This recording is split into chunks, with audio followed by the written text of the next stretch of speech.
بسم الله الرحمن الرحيم.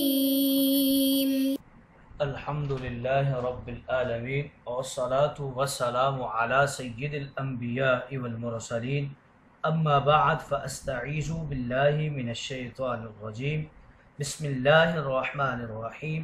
السلام علیکم ورحمۃ اللہ وبرکاتہ. عزیز طلبہ کرام، امید کرتا ہوں احباب خیر سے ہوں گے. انشاءاللہ آج ہم مشکات المصابیح کے درس نمبر 95 میں باب الاشربہ فصل اول سے حدیث نمبر 4263 سے لے کر 4268 تک پڑھنے کی سعادت حاصل کریں گے. آج کے درس میں ان احادیث مقدسہ کا ترجمہ ہوگا اور ساتھ ساتھ ان احادیث کی تشریح و توضیح کرنے کی سعادت حاصل کریں گے. تو آئیے طلبہ کرام بلا تاخیر بڑھتے ہیں اپنے آج کے درس کی طرف. بسم اللہ الرحمن الرحیم. باب الاشربہ، پینے کی چیزوں کا یہ بیان ہے. رب تعالیٰ نے ارشاد فرمایا کلوا واشربوا ولا تسرفوا. اشربہ یہ شراب کی جمع ہے. شراب مشروب کے معنی میں ہے. مشروب ہر پینے کی چیز کو کہا جاتا ہے، خواہ پانی ہو، نبیذ ہو، شربت ہو، جوس ہو. مشروب چونکہ طعام کے تابع ہے اس لیے کتاب الاطعمہ کے ذیل میں تابع ذکر کیا ہے. اس باب میں پانی پینے کے آداب، مستحبات اور مکروہات کو ذکر کیا جائے گا. پہلی فصل کی پہلی حدیث مقدسہ کی طرف بڑھتے ہیں. حضرت انس رضی اللہ تعالی عنہ راوی ہیں. عن انس قال کان رسول اللہ صلی اللہ علیہ وسلم یتنفس فی الشراب ثلاثا متفق علیہ. وزاد مسلم فی روایت ویقول صلی اللہ علیہ وسلم انہ اروا وابرأ وامرأ. حضرت انس رضی اللہ تعالی عنہ کہتے ہیں رسول کریم پانی پینے کے درمیان 3 مرتبہ سانس لیتے تھے. یہ بخاری و مسلم کی روایت ہے اور مسلم نے ایک روایت میں یہ الفاظ بھی نقل کیے ہیں کہ رسول کریم فرماتے تھے کہ اس طرح کئی سانس میں پانی پینا اچھی طرح سیراب کرتا ہے اور پیاس کو بجھاتا ہے، بدن کو صحت بخشتا ہے اور خوب ہضم ہوتا ہے اور معدہ میں بڑی آسانی کے ساتھ جاتا ہے. گویا اس حدیث مقدسہ میں 3 سانس میں پانی پینے کے فوائد کو ذکر کیا گیا ہے. ثلاثاً یعنی حضور علیہ السلام 3 سانس میں پانی پیتے تھے. یہ غالب احوال کی بات ہے، ورنہ ترمذی کی روایت میں 2 سانس میں پینے کی بات بھی ملتی ہے، وہ بھی کبھی کبھی ہوا ہے. اور ایک حدیث میں پانی اونٹ کی طرح نہ پیو بلکہ 2 سانس اور 3 سانس میں پیو، اس میں بھی 2 سانس کا ذکر ملتا ہے. پانی کے آداب میں سے ایک یہ بھی ہے کہ آدمی جب سانس لینا ہو تو برتن کو منہ سے الگ کرے تاکہ سانس لینے کی وجہ سے برتن میں منہ سے کوئی آلائش نہ گرے. قاضی ایاز نے لکھا ہے کہ 3 سانس سے پانی پینے کے فوائد میں ایک فائدہ یہ بھی ہے کہ اس سے پیاس اچھی طرح بجھتی ہے. دوسرا فائدہ یہ ہے کہ یہ ہضم کے لیے مفید ہے کیونکہ اس طرح پانی کی ٹھنڈک معدہ اور اعصاب کو نسبتاً کم نقصان پہنچاتی ہے. اور اگر ایک سانس سے پانی معدہ میں انڈیل دیا جائے تو معدہ ایک دم ٹھنڈا ہو جائے گا اور نقصان ہوگا. اروا ای اشد روا یعنی اچھی طرح سیراب کرتا ہے.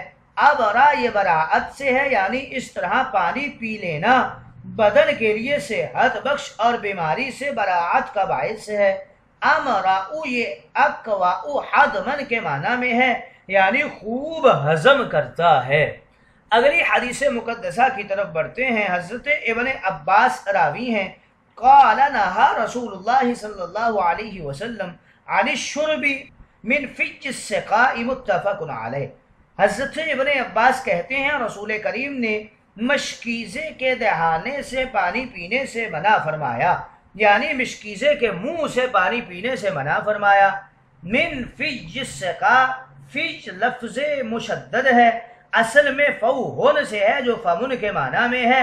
ای من فم القربتی، مشکیزے کے منہ سے منہ لگا کر پانی پینے کو اس لیے منع کیا گیا ہے کہ ممکن ہے مشکیزے کے منہ میں کوئی کچرا ہو یا موذی جانور کیڑا مکوڑا چھپا پڑا ہو یا اندر پانی میں کوئی لال بیگ یا گندگی ہو، اور اس طرح اندھا دھند پانی پینے سے وہ منہ میں چلا جائے۔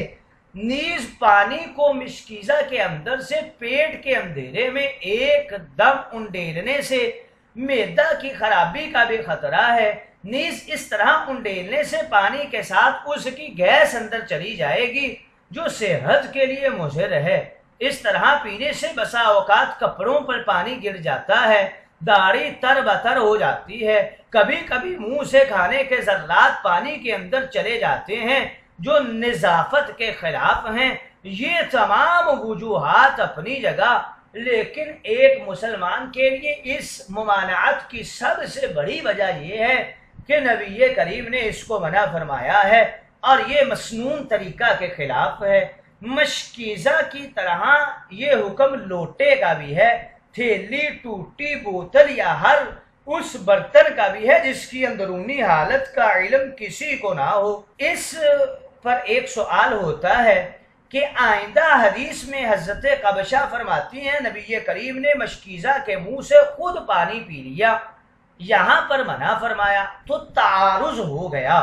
اس کا جواب یہ دیتے ہیں کہ بوقت ضرورت مجبوری میں ایسا کرنا جائز ہے ورنہ جائز نہیں ہے۔ دوسرا جواب یہ دیتے ہیں کہ ایک چھوٹا مشکیزہ ہوتا ہے اور ایک بڑا مشکیزہ ہوتا ہے۔ چھوٹے مشکیزے سے نبی کریم نے پیا ہے جس میں یقینی طور پر کسی موذی حشرات کے وجود کا خطرہ نہیں تھا۔ تیسرا جواب یہ دیتے ہیں کہ عام عادت بنانا ممنوع ہے، ایک آدھ بار پینے کی تو گنجائش موجود ہے۔ اگلی حدیث مقدسہ کی طرف بڑھتے ہیں۔ حضرت ابو سعید خدری راوی ہیں، قال نہا رسول اللہ صلی اللہ علیہ وسلم ان اختناس الاسکیہ، زاد فی روایت واختناسها ان یقلب رأسها ثم یشرب منہ، متفق علیہ۔ حضرت ابو سعید خدری کہتے ہیں رسول کریم نے مشک کا منہ موڑنے یعنی اس کا منہ موڑ کر پانی پینے سے منع فرمایا، اور راوی نے ایک روایت میں یہ الفاظ بھی نقل کیے ہیں کہ مشک کا منہ موڑنے سے مطلب یہ ہے کہ اس مشک کا سرا یعنی منہ الٹ دیا جائے اور پھر اس سے پانی پیا جائے۔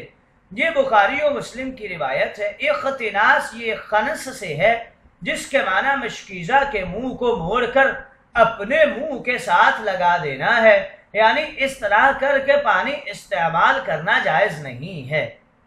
اگلی حدیث مقدسہ حضرت انس راوی ہیں، نبی کریم سے روایت کرتے ہیں انہو نہا ان یشرب الرجل قائما، رواہ مسلم۔ حضرت انس نبی کریم سے نقل کرتے ہیں کہ آپ نے اس سے منع فرمایا کہ کوئی شخص کھڑے ہو کر پانی پیے۔ قائما اس حدیث میں کھڑے ہو کر پانی پینے کی ممانعت ہے، اور ایک حدیث مقدسہ میں یہ بھی ہے کہ اگر کسی نے بھول کر اس طرح پیا تو اس کو چاہیے کہ پانی کو قے کر لے۔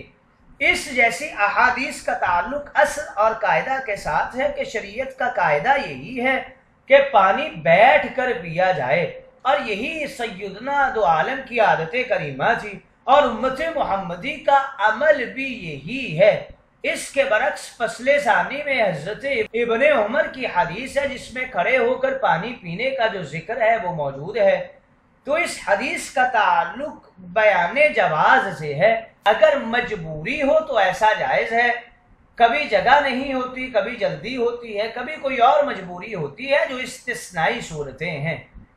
اس کا دوسرا جواب کچھ یوں دیتے ہیں کہ زیر بحث حدیث کی ممانعت کراہت تنزیہی پر محمول ہے، اور آنے والی ابن عمر کی حدیث جواز پر محمول ہے، اور کراہت تنزیہی اور جواز کے درمیان منافات نہیں ہے، دونوں ایک ہی چیز ہیں۔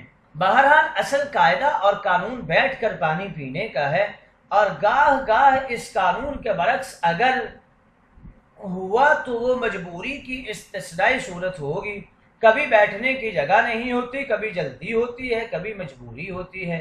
استثنائی صورتوں میں ایک صورت زمزم کے پانی کی ہے کہ وہ کھڑے ہو کر پیا جاتا ہے، کیونکہ وہ مبارک پانی ہے، جتنا زیادہ پیا جائے وہ نقصان نہیں کرتا۔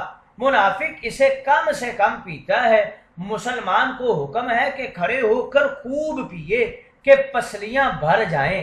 قیام کی حالت میں دیگر پانی اگر پیٹ بھر کر پیا جائے تو بیٹھنے سے پیٹ پر بوجھ پڑے گا، لیکن زمزم ایسا پانی ہے پیٹ پر بوجھ محسوس نہیں ہوتا۔ اسی طرح وضو سے بچا ہوا پانی کھڑے ہو کر پیا جاتا ہے، وہ بھی مبارک پانی ہے، ضرر نہیں کرے گا۔ عجیب حکمت ہے کہ بیٹھنے کی حالت میں پیٹ میں شکنیں بن جاتی ہیں۔ پیٹ بھر کر پانی پینے کے بعد جب آدمی کھڑا ہوگا تو پانی پیٹ میں پھیل جائے گا اور گنجائش پیدا ہو جائے گی، کوئی بوجھ نہیں ہوگا، مگر قیام کی حالت میں پانی پینے سے یہ فائدہ مفقود ہو جاتا ہے۔ اگلی حدیث مقدسہ حضرت ابو ہریرہ راوی ہیں، وعن ابی ہریرہ قال قال رسول اللہ صلی اللہ علیہ وسلم لا یشربن احد منکم قائما فمن نسی منکم فلیستقی، رواہ مسلم۔